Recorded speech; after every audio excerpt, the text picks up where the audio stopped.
My difference இது வந்து வெற்றிலை. இது வந்து வெற்றிலை. இப்போ பார்த்தீங்கன்னா இது வெற்றிலையில் பூ இருக்குமா அப்படிங்கிறதுக்கு சில பேர்த்துக்கு டவுட் இருக்கும். இதுதான் வெற்றிலையினுடைய பூக்கள். இது வந்து வெற்றிலையினுடைய பூக்கள். பூ இருக்குது. வெற்றிலை வந்து பூ பூக்கும்.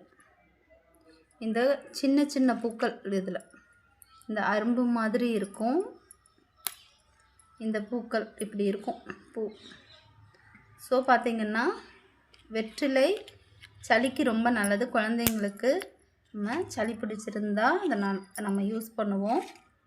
ஸோ அதில் பூ இருக்குமா அப்படிங்கிறது வந்து நிறைய பேர்த்துக்கு சந்தேகமாக இருக்குது. ஸோ அதில் வந்து கண்டிப்பாக பூக்கள் இந்த மாதிரி இருக்குங்க. இதை கூடியும் தட்டி இந்த பூவை தட்டி தேன் கலந்து குழந்தைங்களுக்கு கொடுத்தா சளி மற்ற இதெல்லாம் வந்து குணமாகும். அதனால் நீங்களும் வந்து இந்த மாதிரி பூக்கள் இருக்கிற வெற்றிலை நீங்கள் பார்த்தீங்கன்னா இந்த பூக்களும் நம்மளுக்கு வந்து யூஸ் ஆகும். வெற்றிலையும் நம்மளுக்கு வந்து யூஸ் ஆகும். எல்லாமே இதில் வந்து இலை ப்ளஸ் பூ இது எல்லாமே யூஸ் ஆகிறது தான். குழந்தைங்களுக்கு நம்ம வந்து கொடுக்கலாங்க. Okay, thank you.